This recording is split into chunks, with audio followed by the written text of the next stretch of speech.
So I'm going to ask you now in English. You became very famous during the first Trump presidency when we had the hurricane in Puerto Rico. It became a symbol of resistance to Donald Trump.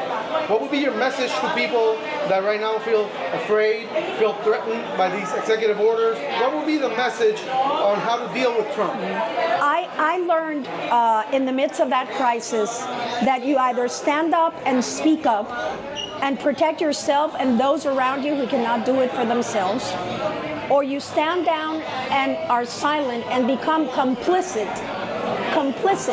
in a narrative that will end up doing you harm. So there's only one thing to do when you encounter a bully, is that you stand up to the bully. And we saw that already. A lot of people stood up when all of the loans and the grants were frozen. And what happened? The White House rescinded that executive order. So these will be years of resistance. These will be years of structured approach, and we have to outwork them. We have to out-organize them. We have to be more outspoken than they are. And wherever you are, start running for the school board where they actually decide the books that your children are going to read.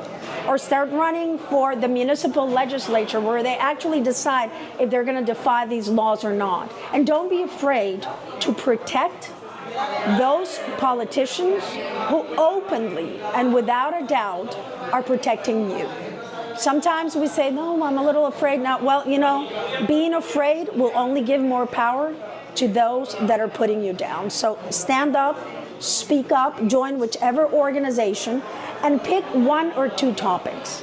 Because what they're doing with this shock doctrine that Naomi Klein describes so well in her book is that they're putting us to fight in so many fronts so as that we're disorganized. You pick one or two, whatever is closest to your heart, perhaps not because it's happening to you, but because it's happening to somebody that you know or you love.